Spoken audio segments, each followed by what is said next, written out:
Salve María, bienvenidos a nuestro programa Escalera de Jacob, conociendo las Sagradas Escrituras. Estamos aquí con el Padre Carlos Werner para darnos una explicación de un punto, Padre, que a veces muchas personas que están empezando a conocer la Sagrada Escritura, a leerlas, se deparan a veces con trechos, un poco difíciles de comprender, especialmente uno de esos que nos han preguntado muchos de los que nos siguen, que en varias partes de la Sagrada Escritura se refiere a hermanos de Jesús, pero especialmente en uno de San Marcos, que incluso dicen los nombres de los hermanos de Jesús. Entonces, que eso podría ir en contra de la virginidad perpetua de la Santísima Virgen.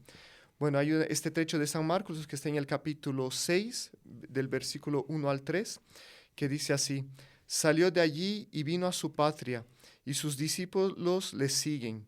Cuando llegó el sábado se puso a enseñar en la sinagoga. La multitud al oírle quedaba maravillada y decía: ¿de dónde le viene esto? ¿Y qué sabiduría es esta que le ha sido dada? ¿Y estos milagros hechos por sus manos? Y aquí viene: ¿no es este el carpintero, el hijo de María y hermano de Santiago, José, Judas y Simón? ¿Y no están sus hermanas aquí entre nosotros?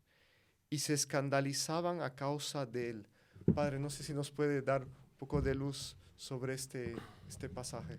Sí, está claro que la Santa Iglesia pues defiende la virginidad perpetua de María. En el siglo VI, en un concilio constantinopolitano, se definió esta verdad de fe, que ya, por cierto, había sido proclamada por muchísimos padres, santos, otras confesiones de fe, etc.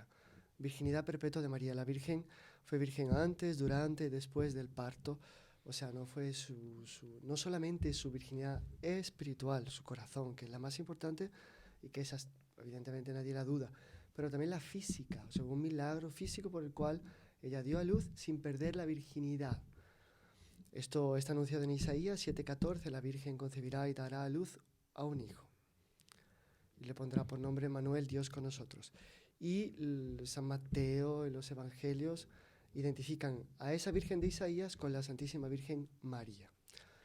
Ahora, a partir del momento en que se empezó a discutir la virginidad de María, que se discute a partir del siglo IV con el Vidio, a quien se opuso San Jerónimo, y después este tema lo vuelven a retomar los protestantes, se usan dos argumentos bíblicos contra la virginidad de María. El primero sería justamente este: no es ese el carpintero, el hijo de María, el hermano de Santiago, José, Judas, Simón, sus hermanas no están aquí con nosotros, que está amparado por muchas otras citaciones bíblicas al respecto de los hermanos de Jesús, que serían Mateos 12, 46, 50, Mateos 13, 55, 56, Marcos, la que hemos visto, 6, 3, pero también Marcos 3, 31, 35, Lucas 8, 19, 21, Juan 2, 12, 7, 3, 10, Hechos 1, 14, y 1 Corintios 9, 3 y Gálatas 1, 19, donde San Pablo dice que saludó a Santiago, el hermano del Señor. Por tanto, hay un montón de citaciones donde se habla de los hermanos de Jesús. Esa es una línea argumentativa. Y la otra línea argumentativa es el hecho de que cuando se habla de San José, se dice que San José no conoció a la Virgen. El verbo conocer es un eufemismo bíblico para referirse a la intimidad matrimonial, o sea, no tuvieron intimidad matrimonial hasta que no dio a luz a su hijo primogénito. Y ese hasta es interpretado por muchos como un punto de partida de la actitud contraria. Si yo no fumo hasta 2019, a partir de 2019 fumo. Esto también, bueno, tiene que verse bien en su contexto judaico y en su contexto bíblico.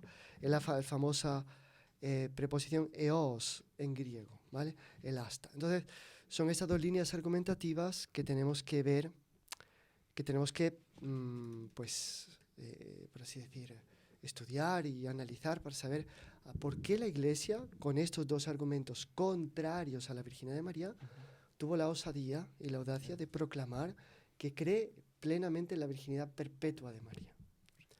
Porque hay una tradición antiquísima, todos los padres son unánimes: San Agustín, San Jerónimo, los padres occidentales, los orientales, San León Magno, en fin, es, y como digo, proclamada dogma de fe. Por tanto, algo que realmente constituye una parte importante de nuestro dogma, porque no dice respecto solo a la Virgen, dice respecto a nuestro Señor, o sea, la grandeza de la concepción y del nacimiento de nuestro Señor, que es hombre y Dios verdadero, pero dice también respecto a la superioridad de la vida casta, perfecta, de la continencia por el reino de los cielos en relación a la vida matrimonial. Que no es que la vida matrimonial sea mala, es buena. San Pablo va a decir, quien se casa hace bien, quien no se casa actúa mejor todavía. O sea, hay dos vías en la iglesia, una buena y otra mejor. Obviamente lo mejor para cada uno es que siga la vocación que Dios le ha dado. Porque no se puede, porque la vía de consagrar es mejor. Todo el mundo ahora quiere consagrarse y nadie quiere casarse. No es exactamente eso lo que quiere Dios. Pero sí que estableció una jerarquía. El estado de virginidad es superior al estado de matrimonio. Punto.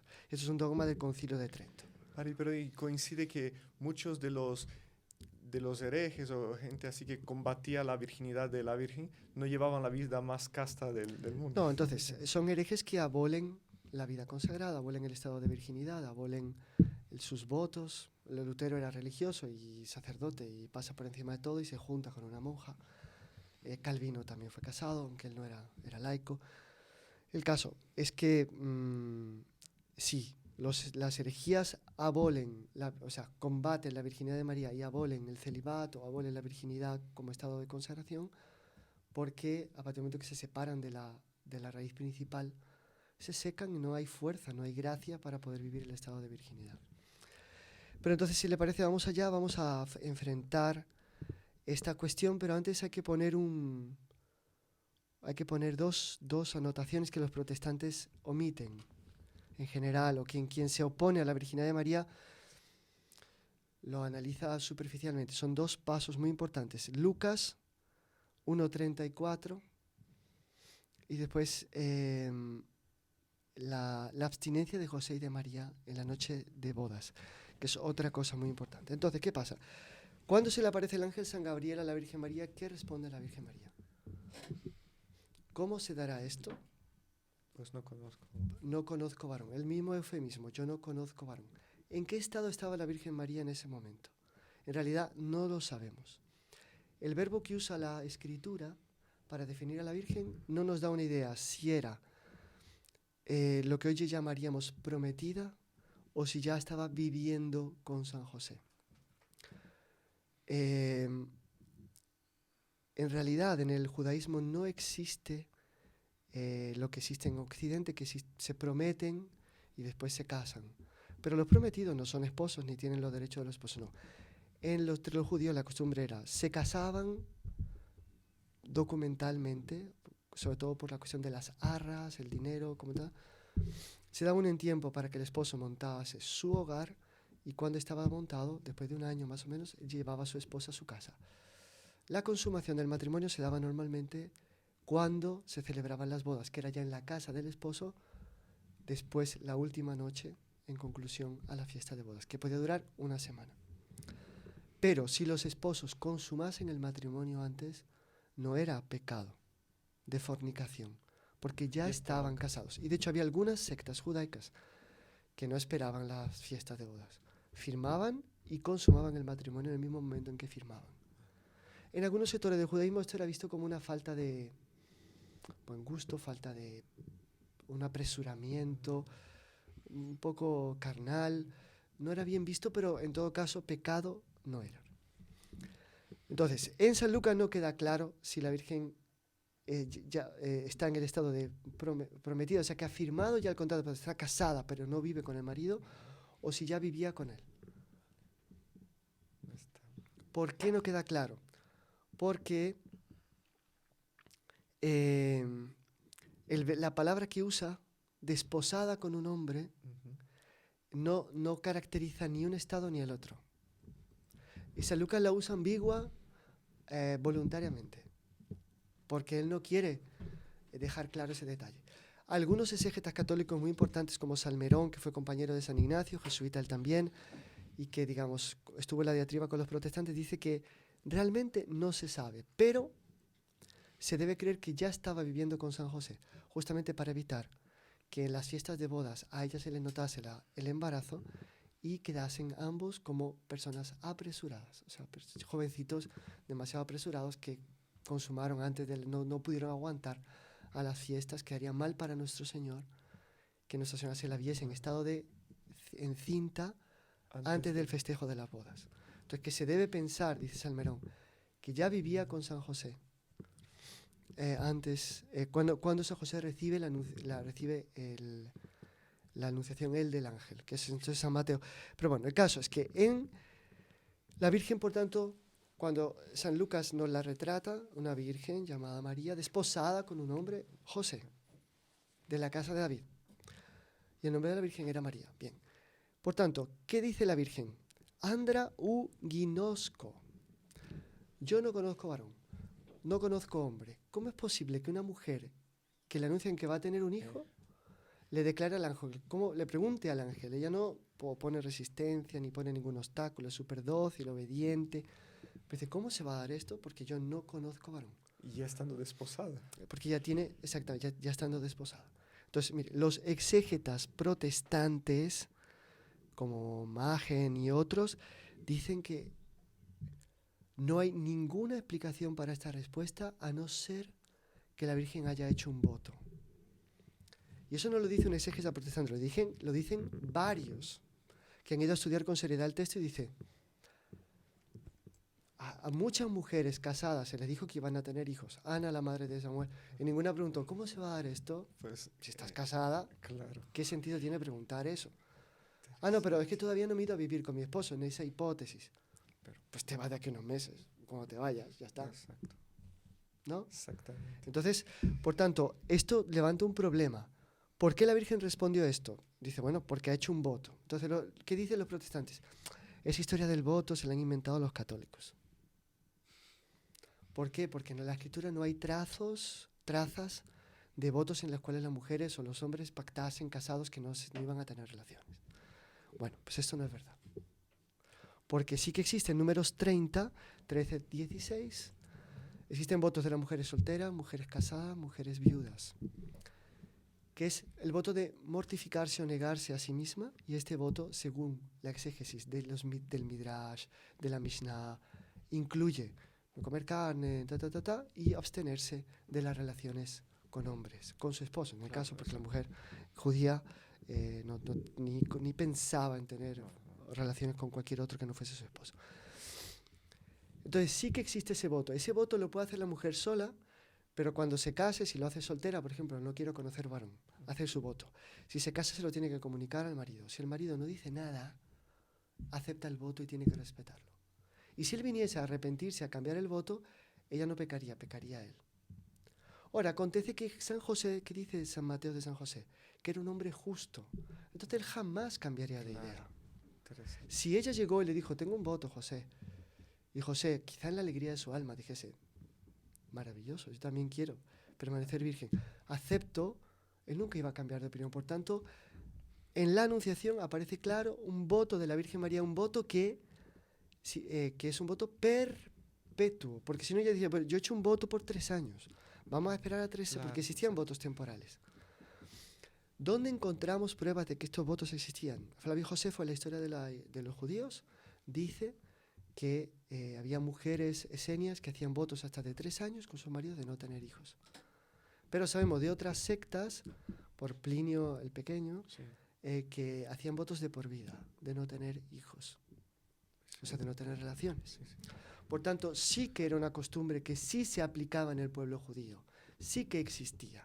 Entonces, números 30 no es solo una teoría, tenemos pruebas históricas de que sí existía.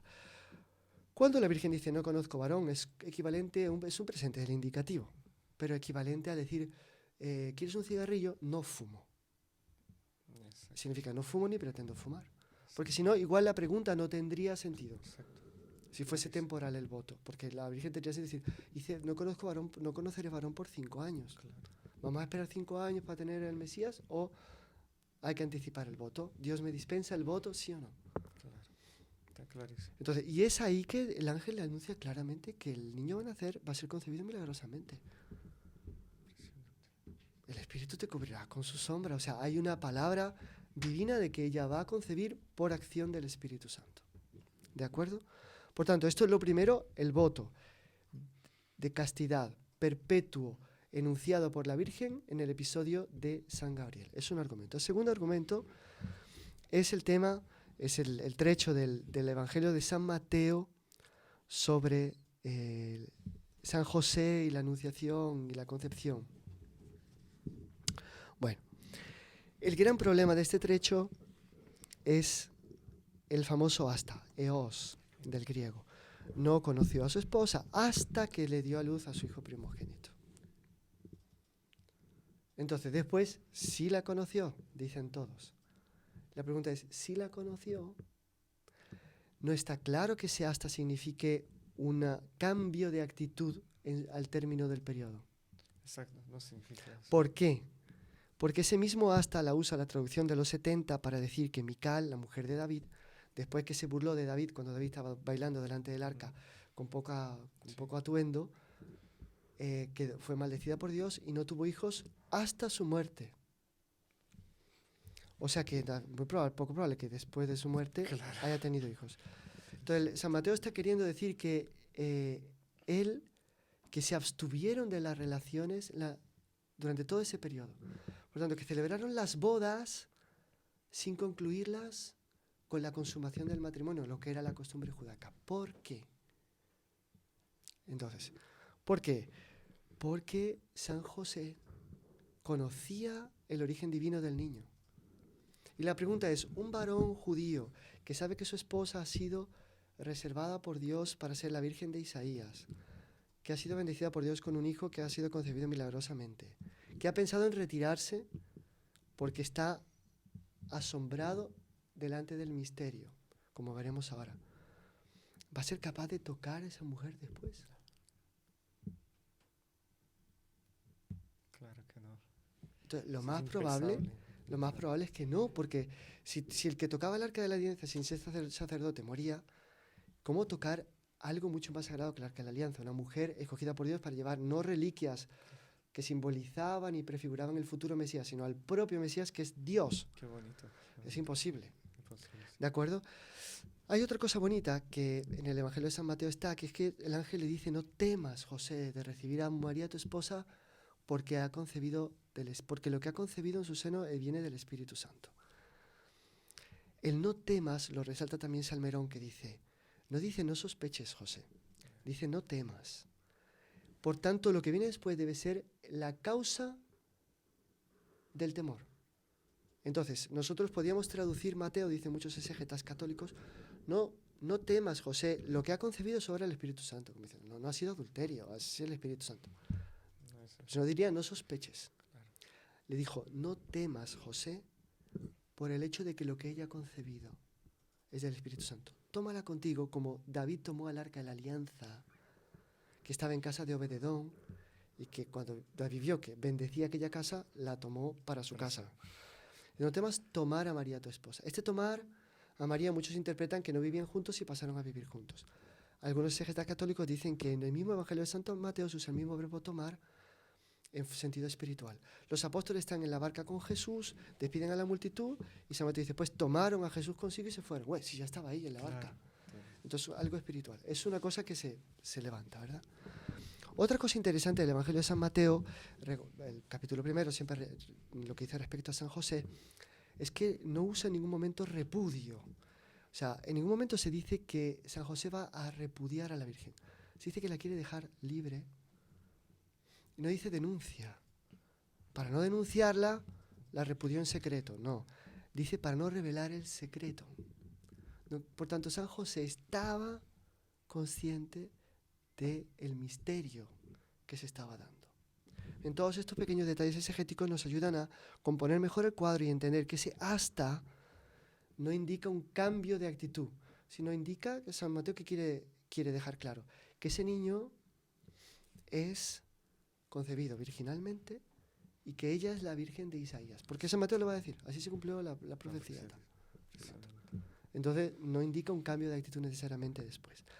Al contrario, el voto de virginidad enunciado en San Lucas parece una garantía de que si San José aceptó el voto, o él mismo ya lo había formulado, y los dos vienen de encuentro a dos votos hechos, como cree la tradición católica, pues lo respetó hasta el final. Bien, entonces ahora, puesto esto, vamos a enfrentar el tema de los hermanos de Jesús, que como dijimos está en Marcos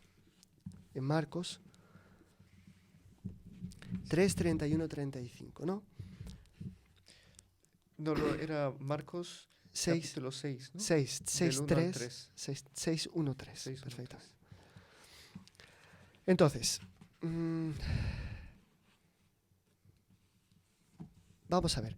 Estos hermanos de Jesús, que en griego es adelphoi, ¿son realmente sus hermanos carnales, sí o no? Porque tenemos una situación límite que nos deja un poco perplejos. Es la muerte de Jesús según San Juan, en la cual nuestro Señor le entrega la Virgen a San Juan. Si tuviera otros hermanos, no hacía falta. Era impensable. El primogénito no podía desautorizar a los demás hermanos de cuidar a su madre. Eso no está en la Biblia en ningún lugar. Sí está en la obligación de cuidar del futuro de la madre, sobre todo si viuda. Entonces, el último hijo tenía que dejársela a alguien. Entonces, bueno, Jesús se la deja a San Juan. Entonces, ¿por qué? Si tenía otros hermanos, y sobre todo tan numerosos. Son 4 varones y un montón de hembras que están aquí, digamos, de mujeres que están citadas. Bueno, en realidad hay una cosa un detalle muy interesante que todo el mundo se salta por lo alto, y es que en mismo Marcos 37, de 37 a 41, se menciona, había mujeres mirando desde lejos en la cruz, ¿no? Es el capítulo de la crucifixión. Estaba entre ellas María Magdalena, María, la madre de Santiago el menor, de José y de Salomé. Resulta que Santiago y José son los dos primeros que menciona en 6:1-3. Son Santiago, José y otros dos que están ahí. Por tanto, hemos descubierto que esa lista encabezada por los primogénitos, seguramente, Santiago, el primogénito, José y otros, porque siempre los ponían por orden de edad, los dos primeros aparecen como siendo la madre de Santiago el menor y de José. Lo más interesante es que, esto en el Calvario, lo más interesante es que San Mateo va a llamar, estaba al pie de la cruz, da la lista de la Santa Mujer y dice, y la otra María. Por tanto, María, mujer de Cleofás, la otra María, tiene que ser, ¿no? Porque San Juan dice que María, mujer de Cleofás. San Mateo, la otra María. Y San Marcos dice María, madre de Santiago el menor y de José. Se refiere a otras Marías, parientes. Exactamente. Solo que, si este argumento bíblico es poco, o sea, los famosos hermanos de Jesús resultan ser hijos de una hermana de la Virgen o una prima de la Virgen, fuese poco, tenemos que Eusebio, en la historia de la Iglesia, que escribe en el siglo IV, Eusebio de Cesarea, escribe la historia de la Iglesia, historia eclesiástica en el siglo IV, cita a Hegesipo, que es el más antiguo historiador de la Iglesia Católica, cuyos escritos íntegros perdimos, pero tenemos trechos bastante largos citados por Eusebio y otros escritores cristianos posteriores. Pues este escritor dice que Santiago y José fueron a su turno, uno después del otro, porque Santiago fue martirizado. Es uno de los apóstoles, Santiago, el menor, el primo del Señor, hermano del Señor, que se parecía mucho a él. Resulta que acabaron siendo los dos primeros obispos de Jerusalén. ¿Por qué? Porque eran primos. Y aquí usa así pariente, no usa adelphoi, sino usa pariente. Eran parientes del Señor. ¿Vale? Interesante. Acepción en griego. Por tanto, tenemos que en el Evangelio deja claro que hay otra María que no es la madre de Jesús, que es madre de Santiago y de José, que son los dos que encabezan la lista de los 4 varones que están en Marcos 6. ¿Y esto por qué? Porque la palabra hermano no significaba siempre hermano de sangre, podía ser también primo o pariente muy cercano, muy llegado. Eso está en la Biblia citado muchas veces. Abraham le dice a Lot que no se peleen nuestros pastores porque tú y yo somos hermanos.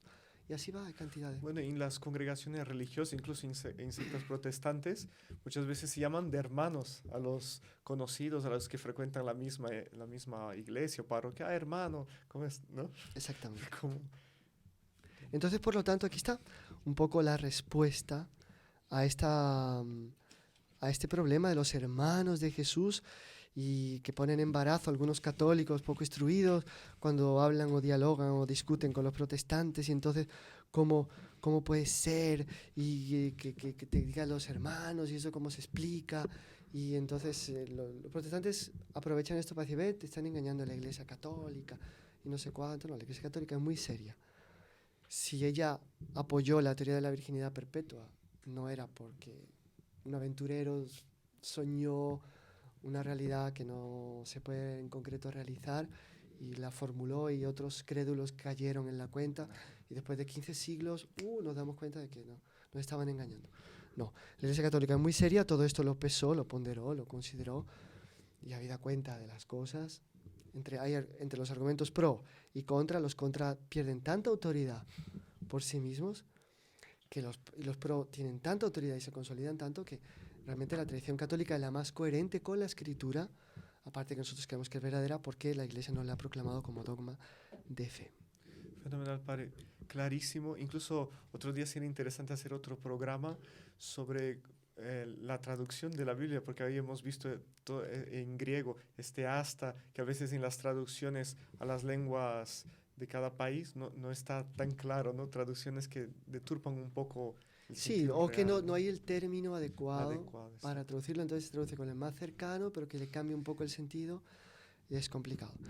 Y esto es, vemos que en el fondo, negar la virginidad de María ha sido algo más ideológico que realmente bíblico, que realmente histórico. ¿Y por qué esta ideología? Pues por esos dos motivos. Primero porque, como se ve en el Apocalipsis, cuando el dragón lucha con la mujer vestida de sol, que es la Virgen, el dragón concibe una ira enorme contra la mujer. Entonces, todo lo que sea contra la Virgen, todo lo que es del demonio es contra la Virgen. Entonces, si se le puede ensuciar a la Virgen la fama, él... Pues. Y en segundo lugar, porque si la Virgen tuvo relaciones con San José, y si Jesús fue esposo, como el Código da Vinci dice, de María Magdalena, que es una mentira total, Una novela. arbitraria, una completa barbaridad, o sea, sacada de la manga, como yo me puedo sacar de la manga, de que, no sé, que Adán tenía alas, yo qué sé. Entonces, la castidad ya no obliga tanto. Ni es verdad que la vida del cielo, donde, como dice nuestro Señor, ya no habrá relaciones íntimas entre los esposos, porque seremos como los ángeles, es más importante que la vida de la carne, la vida terrena. Entonces, la lucha contra la virginidad de María también es un grito de rebelión, un deseo de realizarse aquí en esta tierra con los placeres terrenales, carnales, animales, y de renegar a la perspectiva de una vida sobrenatural, espiritual, pura, casta, bella en el cielo. Interesante, padre. Fenomenal, muchísimas gracias. Y ahí con esta conclusión queda más claro todo el fondo que está por detrás del ataque a la virginidad de la Virgen y del propio nuestro Señor. Muchísimas gracias, padre. Y animamos a todos los que asisten a este programa que se suscriban, que inviten a otras personas a participar y les estamos muy agradecidos. Cuenten con nuestras oraciones y hasta el próximo programa si Dios quiere. Muchas gracias, padre.